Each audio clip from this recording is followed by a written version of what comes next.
ఎన్నికలు మాత్రము వాడి వేడిగా కొనసాగుతుందని చెప్పవచ్చు. ఎందుకంటే ఇప్పటికే నామినేషన్ల ప్రక్రియ కొనసాగుతుంది. పెద్ద ఎత్తున కూడా ఆశావాహులు మొత్తం కూడా నామినేషన్ దాఖలు చేస్తున్నారు. ఒక్కొక్క పార్టీ నుంచి ఒక్కొక్క వార్డుకు 3-4 చొప్పున ఆశావాహులు నామినేషన్ ప్రక్రియ కొనసాగుతున్న నేపథ్యంలో మాత్రం ఇప్పటికే చూస్తున్నాము. నల్గొండ మాత్రము మున్సిపాలిటీ నుంచి కార్పొరేషన్ చేయడం జరిగింది. మిగతా యాదాద్రి కావచ్చు, నల్గొండ మిగతా మున్సిపాలిటీ, సూర్యాపేటలో ఉన్నటువంటి 5 మున్సిపాలిటీలు మాత్రం నిన్న ఈరోజు నామినేషన్లు మాత్రము దండిగా పట్టని చెప్పొచ్చు. మనం చూస్తున్నాము, ఎక్కడ చూసినా రిజల్ట్స్లో మాత్రం పెద్ద ఎత్తున కూడా పోలీసులు పహారా కాస్తున్నారు. ఎందుకంటే నామినేషన్ వేసే వాళ్ళు మాత్రం ఒక నామినేషన్ సెట్ మాత్రం ఇద్దరినే లోపలికి ఎలా చేస్తున్నారు. మనం పెద్ద ఎత్తున కూడా రిజల్ట్స్ చూస్తున్నాము. ఎందుకంటే ఎక్కడ కూడా అవాంఛనీయ సంఘటన జరగకుండా సూర్యాపేట ఎస్పీ కావచ్చు, సూర్యాపేట కలెక్టర్ పెద్ద ఎత్తున కూడా మెరుగుపడుతుంది. ఎందుకంటే మొత్తం 45 వార్డులు కానీ 45 వార్డుల్లో కూడా అన్ని ఏర్పాట్లు చేయడం జరిగింది. ఇప్పటికే చూస్తున్నాము కాంగ్రెస్ పార్టీలో మాత్రం పెద్ద ఎత్తున ఒక్కొక్క వార్డుకు 4-5 చొప్పున చేస్తున్నారు. ఇప్పటికే ఇక్కడ కాంగ్రెస్ పార్టీలో మాత్రము గ్రూప్ తగాలు లేకుండా మాత్రం ఒక తాటిపై రావడం కాంగ్రెస్ వర్గాల్లో కొంత ఆనందం వ్యక్తం చేస్తుంది. అయితే ఇక్కడ చైర్మన్ అభ్యర్థి ఎవరు అనే దాన్ని పరిశీలిస్తే మాత్రం ఇప్పటికే భవిష్య కమిటీకి సంబంధించినటువంటి కాంగ్రెస్ పార్టీ అభ్యర్థి భవిష్య కమిటీకి ఇచ్చినట్టు కూడా తెలుస్తుంది.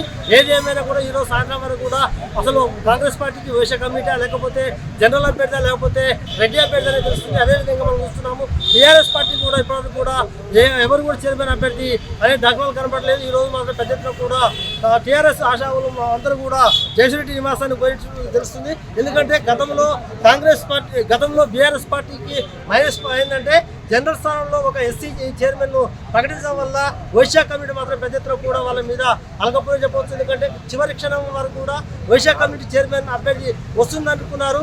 చివరికి విజయం మాకే దక్కుతున్న తరుణంలో అనుకోని రీతిలో మాత్రము జయశ్రెడ్డి గారు దళిత మహిళలకు చైర్మన్ పీఠం కట్టబెట్టడం వల్ల పెద్ద ఎత్తున కూడా మాజీ మంత్రి గారి మీద కొంత అపాండాలు కూడా వేయడం జరిగింది. ఎందుకంటే మేము ఇంత పెద్ద ఎత్తున కూడా మేము కృషి చేస్తే మమ్మల్ని కాదని దళిత మహిళలకు ఎట్లా ఇస్తారని కూడా పెద్ద ఎత్తున కూడా వైశ్య కమిటీలో పెద్ద ఎత్తున కూడా చర్చ జరిగింది. దాన్ని దృష్టిలో ఉంచుకొని మాత్రం ఈసారి కాంగ్రెస్ పార్టీ ముందుగానే ఉత్తమ్ కుమార్ రెడ్డి గారి ఆధ్వర్యంలో వైశ్య కమిటీ అభ్యర్థికి చైర్మన్ ప్రకటించాలని కోరుతున్నారు. ఇప్పటికే సర్వోత్తమ్ రెడ్డి గారు, వేలారెడ్డి గారు, ఉత్తమ్ కుమార్ రెడ్డి గారు ఇన్ఛార్జి మంత్రి పెద్ద ఎత్తున కూడా చర్చలు జరుపుతున్నారు. అదే కాకుండా రఘురెడ్డి గారు కూడా చర్చలు జరుపుతున్న తెలుస్తుంది. ఏదేమైనా కూడా ఈసారి కాంగ్రెస్ పార్టీ పెద్ద ఎత్తున సీట్లు గెలుచుకొని చైర్మన్ పీఠం కైవసం చేసుకోవాలని చూస్తున్నారు. అదేవిధంగా బీఆర్ఎస్ పార్టీ కూడా మేము కూడా బరిలో ఉన్నాం, ఖచ్చితంగా మేము కూడా చైర్మన్ పీఠాన్ని మరోసారి ఎగరవేస్తామని వాళ్ళు చెప్తున్నారు. అదేవిధంగా చూస్తున్నాం బీజేపీ పార్టీ మాత్రం ఈసారి కొంత వెనుకబడని చెప్పవచ్చు. ఎందుకంటే గతంతో పోల్చుకుంటే మాత్రం ఈసారి బీజేపీ పార్టీ కొంత ఆశాలో పార్టీ కూడా అంతే ఉంది, తక్కువనే ఉంది. పోటీదారు కూడా తక్కువనే ఉన్నారు. గతంలో 4-5 సీట్లు గెలుచుకున్న బీజేపీ ఈసారి మరి 1-2 స్థానాలకు పరిమితం అయితే లేకపోతే మళ్ళీ గతంలో ఉన్న స్థానాలు గెలుచుకుంటామని చెప్పవచ్చు.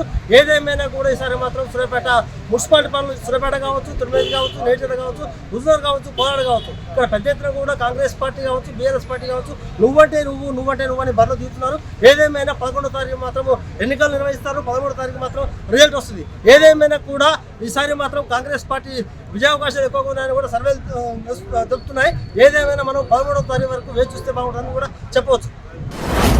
మీ వ్యాపారం అభివృద్ధి కావాలని కోరుకుంటున్నారా? అయితే వెంటనే క్యూనస్ని సంప్రదించండి. Schools, colleges, banks, shops, office promotions, land promotions, political promotions, restaurant promotions, hospital promotions, పుట్టినరోజు వేడుకలు, శుభకార్యాలు, వ్యాపారాలు ఏవైనా, సందర్భం ఏదైనా ఇప్పుడే క్యూనస్ ద్వారా తెలియజేయండి.